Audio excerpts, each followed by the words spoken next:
It's that time of year again. The time of year where the temperature cools down and you consider traveling to go see friends and family. And if you're anything like me, you have a lot of gear to take. And then you start realizing how precious your backpack space is, and you start panicking. So today we're going to look at an option for a low profile keyboard from Hexgears to see if it can free up some of that precious backpack space that you never thought was so important until this moment. Let's check it out. So this is the Hexgears Immersion A3 mechanical keyboard. It's a low profile mechanical keyboard that I'm super excited to check out. To be honest with you, I've been looking for a low profile keyboard for long distance traveling. And after visiting a local keyboard store and trying a plethora of them, I've been very disappointed. Whether it's the typing experience, the feel, or quality, it's really not lived up to my expectation or something I'd be comfortable traveling with. So when Hexgears found out about this, they sent me over the A3 to check it out. So we're going to unbox it, we're going to go over the features, all those details, and then I'm actually going to travel with it, come back, and give you my final thoughts on how it all turned out. So without further ado, here's what's in the box, starting with your keycap puller. I actually really enjoy these keycap pullers. They're really fun to spin around the finger, and I also really like the single ones. I'm not a big fan of when they're combined together. When they're not combined together, you also get a switch puller that's a bit more of a premium quality. These are a lot more easier to operate, and they don't bend as much as the combined ones when you have the keycap puller and the switch puller on the same tool. Lastly is your USB-C cable, and while I was hoping for a braided cable, this one's actually really nice. Both ends are fully metal, so your USB-A and your USB-C are full metal housing, so that gave me confidence in traveling with it, along with the cable itself. The cable itself is nice and thick, it feels sturdy and hefty, so I don't think it'll be any problem traveling with it, and I don't fear getting damaged. Putting that aside, let's go ahead and focus and jump to the keyboard itself. Now at first glance, I'm really enjoying the way the keyboard looks. I think the black keycaps on the brushed aluminum looks really good here. In a lot of cases it doesn't, but they pulled it off really well. We also have our screen. This will give us information on the keyboard, our connection, allow us to change settings. And then we have dedicated controls. These are controls for the keyboard settings themselves. They're not for media. We'll have to test those out later. If we flip the keyboard over to the back, we can see we have the Hexgears logo and keyboard information. I think the logo is classy. It's not in your face, but it looks good. We also have 2-stage flip-up feet. Each feet has its own rubber pad on it, as well as rubber around the entire base of the back. I don't think this keyboard's going to slide anywhere with this amount of rubber. If we flip over the top, we can see we have our USB dongle. This is for our wireless. We also have our USB-C port, and we also have an on and off switch. I like to see a dedicated on and off switch for wireless keyboards. So if you use this keyboard in Bluetooth mode or wireless mode, you won't just drain the battery with pressing keys. Now we went over some of the looks of it and the features, let's go ahead and dive into it. Starting with keycaps. These are low profile polycarbonate keycaps, and they're shine through, so you'll be able to see our RGB backlight through the keycap itself. While most of the time shine throughs don't feel very good, these feel pretty good.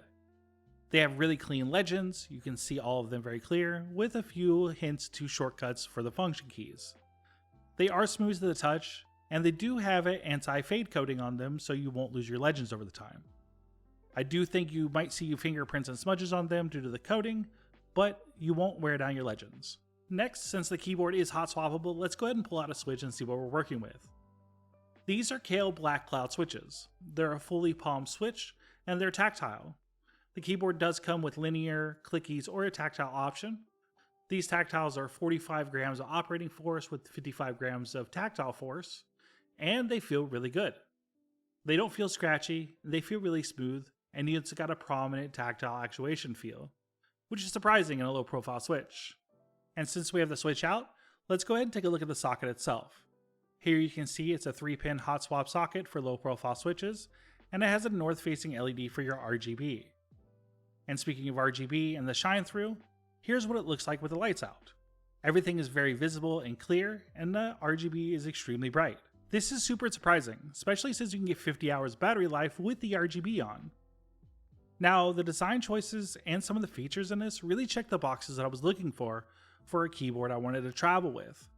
So let's go ahead and get all the software set up and test it out and see if it's going to be something we're going to take with us. We're going to head over to the Hexgears website, go to your software tab, locate your A3, and download the drivers. Pretty standard affair, really simple, and then we'll come back once we have everything installed. Once you have everything installed, this is what the software looks like. You're first brought to your config page. This is where you'll make all your configuration changes to your top layer or your function layer. So if you need to change your values of keys or anything like that, you can do that here. Next up will be your macro manager, where you can record, edit, or change macros. Then you have your lighting mode, which changes your RGB lighting. Next is your TFT screen. This is the settings where you can change, add, or delete GIFs or animations from your TFT screen itself. Then the last three options are lighting, from user lighting to real-time lighting and musical rhythm lighting. Lastly, you have your system settings. Here you can change your language, your sleep time, or factory reset, or just plainly reset your keyboard. Now we had a brief overview, let's actually import a new GIF to our TFT screen. We select import, select your file, and it'll show up right in the software. Here you can scroll through frame by frame if you want to make any changes or delete some. Once you're satisfied, all you have to do is hit upload to keyboard. And it's simple as that. An upload box will pop up, and once it's finished, the animation will be on the screen itself. And here it is. It looks great, and it was super easy to do, and made the board a little bit more festive for the holidays. And while we're here, we can also take a look at some of the other settings we have, including language, speed, brightness, RGB control. And if you need to make an adjustment, you just press the enter button on the setting, make your adjustment with the toggle, and then you just hit the dedicated back button. It's super simple, and I like that it's really easy to use and navigate. Every option is clear, and all your choices are easy to read. You can browse through these. All the effects take immediate effect on the keyboard itself, so you don't need to worry about syncing it to a profile, which is cool. There's also an information panel that shows you your time, your battery life, as well as your connection type. If we shift to the middle, you'll also see other indicators. The first indicator is your caps lock indicator. It lights up when you're in caps lock. The second one is your scroll lock, so if you select your scroll lock, you can see it indicate. And then lastly, you have your battery indicator. So a quick glance to see how much battery life you have. If we move to the left, we have our dedicated connection buttons, from wireless and wired to 3 Bluetooth options.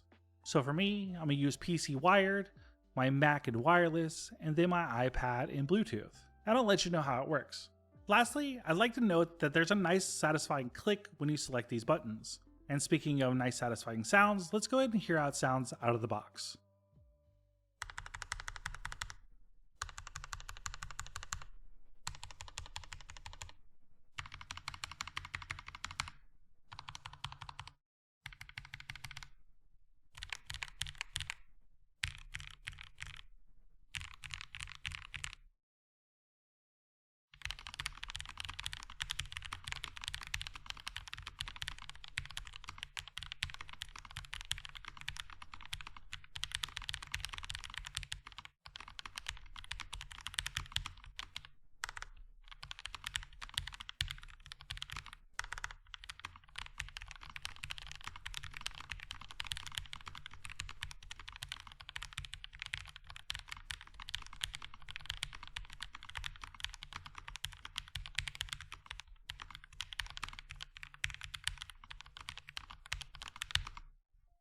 Alright, so now that we've heard it and we've looked at it, let's go ahead and discuss on why I was looking for a low pro option to travel with.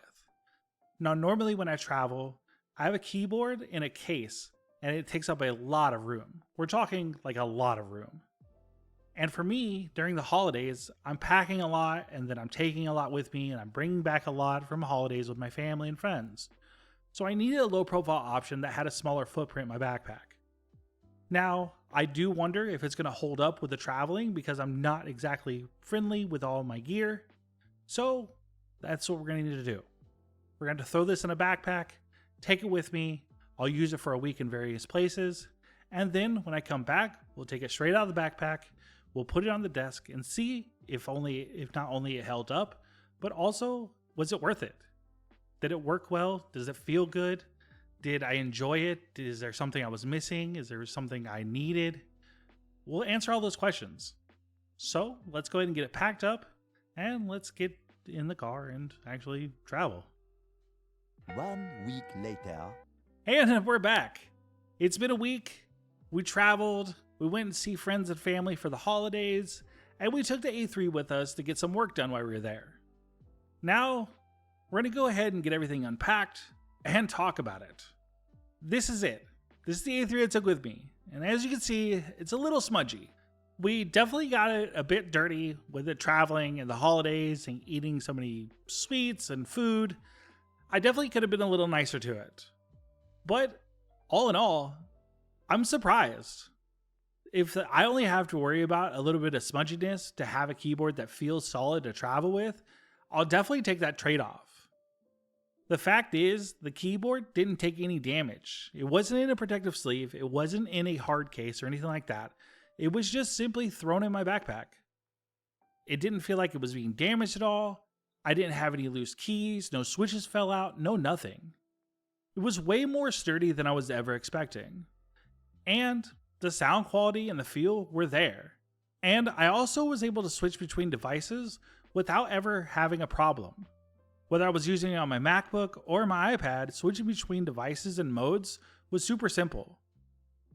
I was expecting some of these keys up here, the control keys, to fall off or get damaged, and there was no issues with them.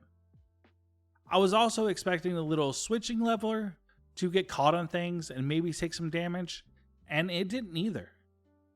It just held up.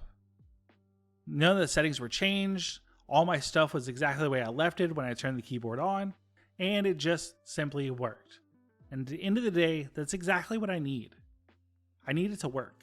And after being disappointed with so many low-profile keyboards, I'm super happy that I found one that actually works and really fits my specific needs and wants. So, if you yourself want to get your hands on the A3, you can use the link in the description box below and you'll get 20% off your purchase from Hexgears. Again, thank you to Hexgears for sending over the keyboard for review, and thank you to all of you for watching. And if you made it this far, please consider liking and subscribing. It really helps the channel, and I'll love you forever. And if you want to check out the A3 for yourself, the link is in the description box below. And that's it. The end. Thanks for watching, and keep keyboarding.